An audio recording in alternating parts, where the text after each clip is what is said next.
Welcome to Stand Up Memories. Great Say guest. the same thing every time. No? You say, before you say anything, Well- I got to tell you, Eddie, this is our 5th season.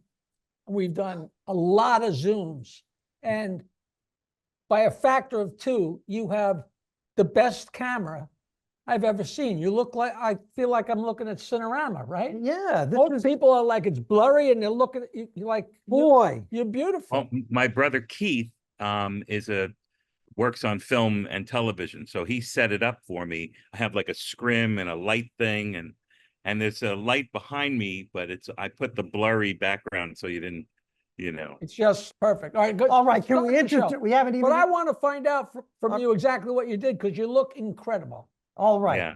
Well, the all right. setup looks incredible. Right. I understand. Take it away, Pedro. Welcome again to Stand Up Memories.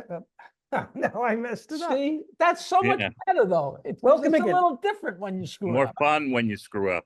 Yeah. Welcome Yeah. again to Stand Up Memories. I am Peter Bales. What This- show is this? Is this this is Stand Up Memories? Stand Up Memories. I'm Peter Bales. This is Jackie the Joke Man Martling, and we have a consummate comedian with us today, Eddie Brill. What kind of compliment is that? A compliment? Consummate? Consummate, the ultimate. Consummate is soup, isn't it? No, Yeah, it's it sounds like consommé. you eat a lot of That's soup. consommé. It's like a Jewish thing. Consommé, yeah. Longtime talent coordinator for Late Night with David Letterman Late and show. the Late Late Show with David Letterman. What else? Right. Let's get that Late right. night. Late night was the NBC show. That's right. That's right.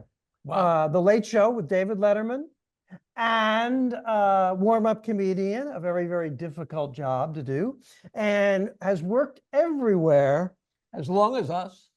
as long as us. And one of the things I'm jealous about is Everything. everything is Mhm. all of your success in the business. No, you've performed a lot in Europe, and I've never performed in Europe. I wanted to ask, does it feel different? Do they laugh at different things? Is the rhythm the same? Actually, they get so much American television, Okay. so they like, I started there like in 1989, and I met all these people when they were young comics, and I said, "Hey, which way to the loo?" And they're like, "Fuck you." Like, don't talk down to us. We know it's bathroom. We've seen television. They don't, and the great thing about working in Europe is there's no bullshit, and they don't put up with pandering. And that's one of the things I learned from working in Europe, is how much we as Americans pander. Hey, give yourselves a round of applause for coming out tonight. It's I've never, and the first line on my audition at the Comedy Store in London, I said, "It's great to be here in London." And the guy yells out, "Bullshit." And if I didn't come back, it was over. I said, "You're right. It's a shithole, smells like piss." And the crowd cheered because I had 10 minutes to, and all the comics and the guy who ran the place, they were like, make us laugh, American. And luckily the main thing is there's no pandering over there. They don't put up with that. Let's hear it for the troops. It's like, who's gonna go, "Hey, ladies and gentlemen, fuck the troops." No one. If there's one expression that I hate more than anything in the world is, "Hey, make some noise." Right. Oh, I just want to strangle anybody, whether it's a rock concert or somebody introducing a show. Come on, give yourselves a hand. Oh, geez. Yeah. Oh. Yeah. It's and the whole thing is when someone brings you up and the crowd cheers and they go, "That's not loud enough. Let's hear it again." It's like, no, don't do that to the crowd. So I got to ask, how did you make that happen? I've been trying to get overseas. I mean, I know I have a dirty joke act, but I know it would fit somewhere. I've been I had to fight to get to Iraq where they're going to shoot at me, Right. Well, it's double fighting. That's the way you go where the fighting is. For me, Dennis Leary was my roommate in college, and we started our comedy together in a comedy group, and his son was born prematurely. So I went over there to go hang out and see Dennis, and he had some stand-up gigs and stuff. And so I went over to the Comedy Store on my own, and I said, "Look, I'm in town only for a few days." And the guy says, "Okay, we'll have a spot, an open spot, they call it." And luckily I got past the first heckle bullshit. And it was interesting because I went up to the MC or the concierge and I said, I've been on HBO, I've been on this. And the guy looked at me like, fuck you. And I was like, what? And when he brought me up, he didn't say anything. I followed a music act and the guy crushed. And in their crushing, ladies and gentlemen, Eddie Brill, not even from America, nothing. So luckily I did well. And they asked me to come back for the week. So during the week, I was hanging out with this MC guy, and I go, and he was starting to be nice. And I said, look, while we're sucking each other's dicks here, what was that first night that I gave you, you didn't, give me a good intro? He goes, intro? He says, I thought you were bragging to me about your career. Because see, they don't do the intros. They don't go, you might have seen this next person on whatever. They don't do that because the guy said to me, why would you fuck yourself up with an intro? Why would you say how many comedians do you know that have intros that are shitty? Like you've been on a TV show with the guy and they suck. And he said, just go up and do your act. And that's how we do it in England. That's great. I was on the road down south for a month with two guys. I'm not saying the names, but one guy had a walk-on on a Sly Stallone movie. And another guy had one line in some movie, and they were both brought up. I was headlining, and this is so-and-so who was in the Sly Stallone movie, and this is so-and-so was in such and such a movie. And then here's your headliner, Jackie Martling. He has a comedy album out. And I think I went on stage and said, but the difference is I really do. Jesus Christ. Because the introductions are so off the. I always remember Catch a Rising Star. The bigger the act, the shorter the introduction. And David Brenner said to the MC, don't even go up. I'll just walk up myself. No introduction needed. And the audience would go crazy. You know what Brenner told me that I loved? He said, I would always say my name in the act. Like I'd say, visiting my mom would go, David, and and so people would remember who he was. And I started doing that a little bit. Then I felt weird doing it, but I remember him saying that. He was very good to me. He was a good guy. He was a terrific comedian and a good guy. That's like the old trick. If you're at a party, you tell your girlfriend or your friend, if we're talking to somebody and you can tell I'm drawing a blank, work their name into the conversation. You're like, oh, isn't it great to see Peter again, Jackie? No, yeah. Yeah. Recently I was in Florida and I was with a friend of mine who I've known since childhood because I lived in Florida for a little bit of my childhood. And we're walking down the street and I see another couple that I know from a different thing. And as we're walking by, I forgot the name of my friend who is my friend for a million years. I couldn't remember her name. So I'm having a conversation with this side of my brain going, hey, what are you doing? How you been? And on this side, I'm going, Betty, Susie, Mary. And I'm trying to get it. And I'm panicking. Finally, I got it. And I said, Linda, this is Linda. It's just I'm getting old, I guess. But that is you're probably 3 steps away from them. And those 3 steps probably felt like a week, right? Oh, God. I wanted to bury myself under the sidewalk. Hey, I swim every morning, and this morning I swam for like an hour, and I spent an hour trying to think of the name of the actor that played the Lone Ranger, and I never got it. I picked up my phone when I got home, and I said, who played the Lone Ranger on television? Barbara, my girlfriend's like, what are you doing? I said, it's a long story. Because sometimes you go to think of something, and it's just not there. And more now, Yes. Hey, Eddie, a lot of comedians have memories of horrible introductions they've gotten. And I want to share the worst introduction I ever got as a comedian, and maybe it'll set you off. A college. I'm introduced by the president of the student government, packed house of college students.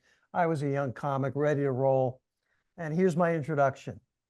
Shut the fuck up. Shut the fuck up. I said, shut the fuck up. All right, you're on. Hilarious. I will never forget that. Oh, not long ago, I did corporate thing. And on the show was Trisha Yearwood, who I really think is great, and Jay Leno.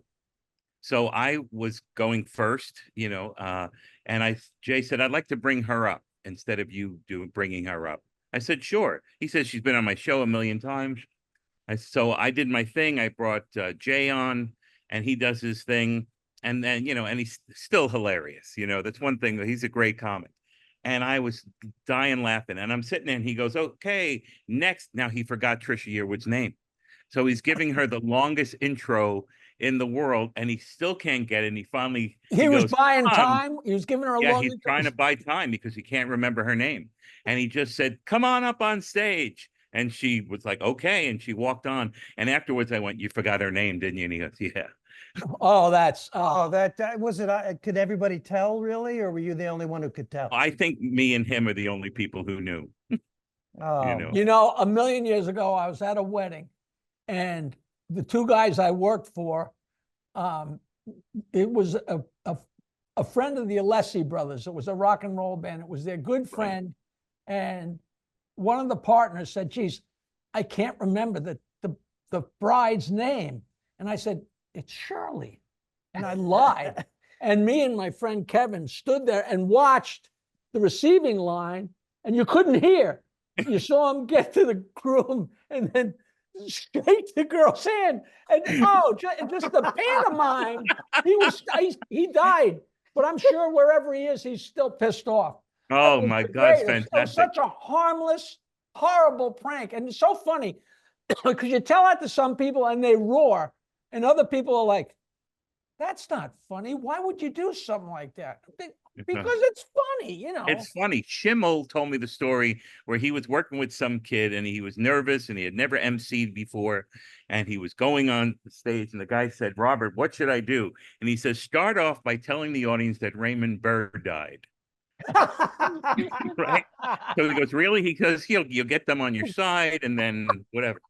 So the kid goes on stage. He goes, ladies and gentlemen, just before we start, I regret to inform you that Raymond Burr died. And the crowd was like, oh, and people like crying and sad. And then he could never get his act back. And the owner of the club went up to him and said, what are you doing? Why would you do that? And he says, I'm sorry. And so he goes to Schimmel for the second show and said, no, don't listen to that guy. He's the owner. He doesn't know anything about comedy. You go back up and you tell them that Raymond Burr died. And the guy went back on stage, said Raymond Burr died, and the crowd cried. They hated it. And meanwhile, Schimmel was pounding on the wall behind the stage. It's hilarious. So long ago, when the hostages was probably 1980, and every night in the news, whether it was Walter Cronkite or whoever it was behind them, the hostages are, trapped day 321. The hostages are 330. And finally, the hostages got released. And Mike Reynolds, who we lost a while ago, goes, Jackie, tell me if this is funny. I'm thinking of opening with, the hostages are free day one. Of course, it was such a horrible, it wasn't fantastic. Funny. And I said, that's great, Mike. They'll just like, they'll be on your side. And he never got out of that hole. I mean, oh my God. They were appalled. Like, that's the kind of stunt that's so fun. That's the whole key, is to really have fun. And, that I learned from working with people like Schimmel and stuff like that. We try to do things like one time I brought up Dana Gould and I said, it's not often you work with funny people, and tonight's no different. This next guy's a prick and he's unfunny. And it was weird because Dana was like a little shocked. And after he said, why'd you say that? I go, we're in San Francisco. They love you here. They know I'm joking. But it was just really funny to, the audience was like, what? And then they laughed. One time at Dangerfield's in Manhattan, I said to a new comic right before he was going to go on, it was the day after Whitney Houston died. Oh. And I said to him, try this joke. It's so funny. They're going to love it. Just walk up and say, Whitney Houston, clean and sober, day 2. Right. And he walks up and he does that. And the whole audience was appalled. I mean, just, and he never dug out. But you never forget. Can't get out of it. There was a guy The only comic I remember that wore a bow tie, besides like Uncle Stu Floyd, Trivax. huh? Stu? Yes, I Stu remember the great. Trivax. He was Stu Trivax. Did you? Oh, not he Stu, was he's the so other guy. funny. This guy was from Philadelphia, and he was at Chuckles, and he was hosting. Grover Silcox. Grover Silcox, and he had to I didn't know introduce him. me. And he said, Jackie, what do you want me to say? And I said, tell him I've got the biggest cock on the East Coast. And without missing a beat, he walked on stage and said, ladies and gentlemen, now we have Jackie Martling, who has the biggest cock anybody ever told me they had. I mean, in 5 seconds, it took him to. I said, that was brilliant. Oh my God, that's fantastic. Hey, Eddie, you know, we have a lot of success on this podcast talking to comedians about the toughest thing or the most difficult time they ever had on stage, because 99.9% of the shows are great. Yeah. But when you get together with comedians, you tend to focus on the fights, the power don't always do this going on. long introduction. I just say, tell us a horror show. Those are The- those are there was so a place. funny. There was a place in Plymouth, Massachusetts, called the Charlie Horse, aptly named. There was a girl that I was crazy about, and I kept asking. She lived in Boston, and I said, "Will you come with me on a gig? Will you let me go out with you?" And she was very demure and very lovely, and she finally said yes. So, and she had a car, and so she drives me to the thing. And we get there, and it's a biker bar, and you go in there, and it's like there's guys hitting and punching and hitting each other over the head with pool sticks, cues, and it was like the scene at the end of what do you call it? The not the producers, the Blazing Saddles, where they're all smashing, and we were like, oh my God! And there was only men, and I said, where's the comedy go on? And he goes, in that room, and the guy pointed to another room. So me and the girl walk into the little room there, and it's all the girlfriends of the guys. But this is sad, unfortunately. They're like beaten up. These are the bruised and battered Oh, women. There was a woman with a sling. There was one woman with a baby stroller with a baby in it, and she's baby has a bottle and she has a Heineken. And it was just very sad. Now, this girl had never seen a comedy show or me. So she's sitting freaking out. So I go up on stage, and they just want the show to go on and on, because when it's over, it's not going to be a good night for them.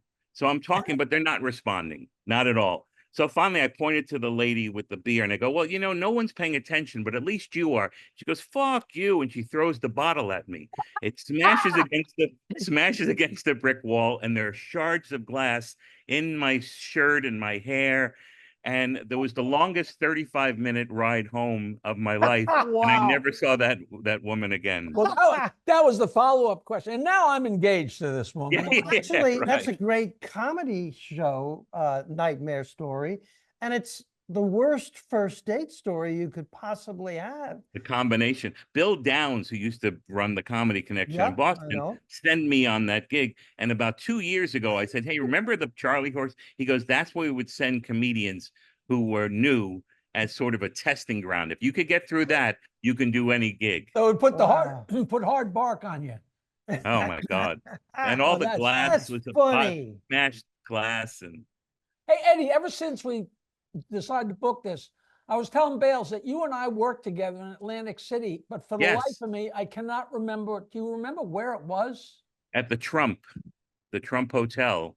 And it was, I remember we had risers that we had to stand on, and it was kind of sad, actually. The audience was, they were forcing people in. It was kind of a new idea that they had. Was it a And weekend people, or a one-nighter? Do you remember? I think it was a couple nights, right? I think, it was a couple of nights, because I went out the next day. I went out on the beach. I remember that, and it was, the gig was the gig, and it didn't suck, and people came to see you, so there was a crowd, but it was a huge room with really high ceilings, which is a death knell. Right. I kind of And remember the room. I just didn't remember where it was. oh yeah, no, that was, it was fun hanging out, and the shows were okay, but for me, it was just being on the So beach in Atlantic where's City. your favorite place in the world to play? There was a gig in Paris. I know it sounds, Oh, the you gig in snobby Paris. bastard. Really? I know. there I'm was a gonna gig in be, I'm gonna be Paris. in Hicksville next week. There's Yeah. a gig in Hicksville. Let him finish. Well, there's a place called Brill's in Hicksville, and that's also where I would go. I would go hit the baseballs, the batting cages in Ah, Hicksville. gosh. But and I loved Hicksville actually. That was one of the better gigs in the world. But anyway, so Rich Hall says, Eddie, Oh, there's a gig in Paris and you got to do it. And I said, okay. So there was a little tour that I did. I did London and then Amsterdam and then Paris. And Paris was this room that they sold out all the time. It was only the expats who were living there, and they were dying for English entertainment. So once a month, this guy would put on a show, and it was literally and when I got there, I met the guy, and he says, "All right, you do 45 minutes, and we take a break, and then you do another 45 minutes." And I'm like, "It's two different shows?" He goes, "No, same crowd." And I'm thinking, who else is on the show? He said, "It's you. It's your show, an hour and a half." I had quit smoking 7 months by this time, and I started smoking again. I swear, I just started smoking. My girlfriend said, "Hey, let's go to the Louvre." I go, "You go to the Louvre. I got to write an act out." So I took a yellow pad and I started writing stories from my life. I didn't know how I'm going to do an hour and a half to foreigners and this other thing. So I go up on, so I call Rich. I go, "What did you get me into? I don't have an hour and a half for these people." He goes, "It's like the greatest club in the world. It's like a jazz club for comedy. Go out there and ad lib for the first 45 and then take a break, come back and, and do your act." And so I says, "Okay." So I'm freaking out. I'm all nervous. I'm smoking like a chimney now. And the guy brings me up on stage, and it was the greatest gig I've ever done. It was like boom, ad lib, everything working. And I went to look at my watch. I figured I'd done about 25 or 30. I'd done an hour and 5 minutes. And I said, "Oh, we'll take a break and I'll be right back." And I came back, I did another hour, and then they wanted an encore. It was the best gig on the planet. Oh, that sounds fantastic. And unfortunately, they sold the building that this thing was in. And I did the gig like 3 times over the years, but so it was the best gig in the world. Now, with these gigs like London and Amsterdam and Paris, were they connected at all? Nah, you just had to know that, it was lucky because luckily I did well. And so the other comics were getting me other gigs, and you got to do this gig and you got to do this thing. And I was able, and I did television in Europe, and they had 4 channels. So if you go there, you're on television. The next day, everyone on the street knows you. It was, long time ago. Now, in Amsterdam, that wouldn't have been the club that Kelly Rogers was running. No, no, no, no. But it was called it was a famous hotel where John Lennon and Yoko had their bed in, the Hilton. right. Oh, Right. oh, oh. And it was just a Dutch club. But in the summer, they brought in Americans and Irish and British and, Australian comics, and they do an English speaking series. So the first night I did it, English is their second language. So I talk really fast. I'm on stage, blah, blah, blah, and I didn't do well. And I was sitting in the back of the room, and I just, had a thing of vodka like this, and I'm drinking it. And the owner comes up and he goes, "Look, you talk too fast. These people need to learn. They have to hear what you're saying, then they have to figure it out." And so he said, "Use your hands, use your body more than just your words, so they can they can get the translation." And the second night it was a decent show, but it was a really cool gig. Wow, the same thing I'm embarrassed to say, the first night I worked at Zany's in Nashville. And at the time, I was pretty consistently killing everywhere. And I went up and did all right, but just didn't do that well. And I don't know what dawned on me. And the next night, I went up there and talked probably I think I got through half or 2/3 of my act, but I killed. And it's not that they're stupid. They just operate at a different speed, or at least the people in that crowd. And they had time to absorb and laugh. If you're doing your act and you're following the jokes too quick, you got to give people time to laugh. And same thing with absorbing, the setups and the premises, Yeah, especially when it's a different language too, or a different culture. It's pretty crazy. So I learned to be more nonverbal. That's when I first learned about sort of and then you look at Jack Benny and you realize he got his biggest laughs on pauses. Yes. And then, little by little, I started becoming a better performer because of the failures I mean, it sucked to be in Amsterdam, so excited, and then all of a sudden I walked off stage and I just needed to get hammered because it just felt so, and I thought the owner was going to fire me or whatever. And instead he got me drunk and he talked about it. And then the next night it was okay. That's great. Eddie, you do something similar to what I do, and let's talk about this. I teach comedy classes at the brokerage here on Long Island, and you teach from what I understand, long single day workshops for comedians who want to punch it up. Am I correct? It's a combination. It's a combination. I don't believe you can teach someone to be funny, but you can workshop comedy. So what I learn a lot from feedback. When people give me feedback, I take it in and I learn from it. So what I allow is everyone to be a teacher in that group. And they're all, even if you've never done comedy before, you're an audience member. And so we give each other feedback. So now I know, like, a lot of my friends through the years have given me their perception of me. Like, you go on stage and you're always touching your chin, which I did early on in my career, and all this stuff. And you learn from that. So in these workshops, we're workshopping it. And, everyone's different. There are comics out there that, like, Andy Kaufman and Lily Tomlin, you can't tell them no one else did what they did. But, I always let people be themselves, find their most authentic self, and it's and I enjoy it. I've always enjoyed teaching. So And are you going to do more of them? yeah, I have one on September 8th at the West Side Comedy Club. And then for the first time ever, I'm going to do like a 4-weekend thing. They've talked me into it, where at the end of the weekend they perform. I don't even know how it's going to go yet. It might suck, but I'll let you know. Yes, I do. As Jackie well knows and is very supportive, Go ahead. I do Stand Up University. It's a 7-week class, and people can go to standupuniversity.com. I'm not interrupting. Yeah, well, you resent that I take time to plug. No, there's nothing wrong with it. You're taking time to plug it. so- I resent you taking the time to talk about me resenting you. Well,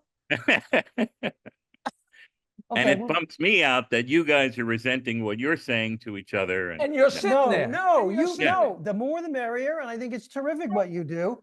And how would they find out about these workshops that you do? Well, now I've been doing them at the West Side Comedy Club. So you just go on their website under classes and they'll do it. And I love it. I really enjoy it. And it's always different.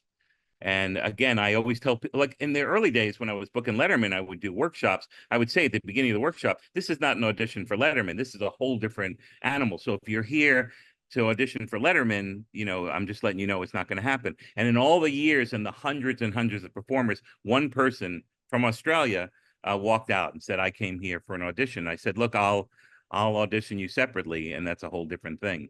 But you can't, again, I don't believe I can teach somebody, but what I can have, the thing I've learned most recently in the last 5 years, and I learned it from Rick Rubin, who's one of my heroes. And he said that when I go on stage, I just play my own music for myself. And if they like it, great. If they don't like it, fuck them. It's much more alluring to an audience member when you go up on stage and you're owning your shit. And so I've learned to not perform, because Bill Hicks one time changed my whole life he said, when we hang out, you're funny, you're smart, you're good conversation. Then you go up on stage and do this love me dance.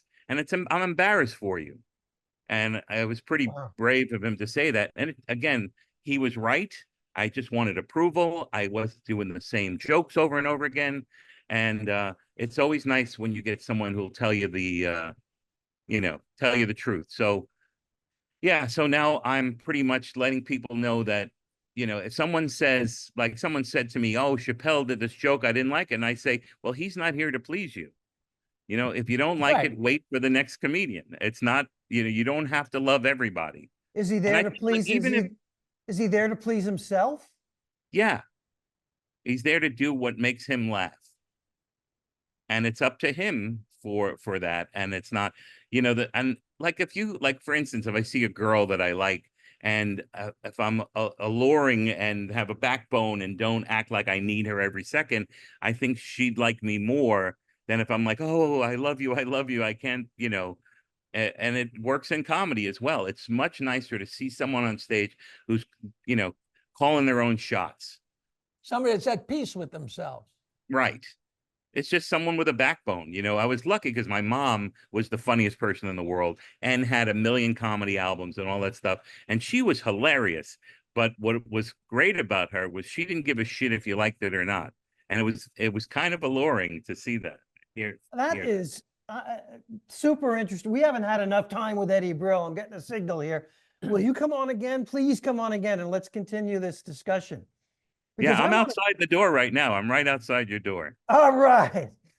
Because No, I'd be happy to do it again. Yeah, no, oh, there's no problem. absolutely. Because I would sometimes argue that a comedian doesn't necessarily decide what's funny. The audience decides what's Well, funny, so, which you is a know, different approach. two different schools. Two different schools. Yeah. There are many schools of Yeah. thought and many ways to do comedy, and whatever works works. You know, there are rules in comedy, but rules are made to be broken.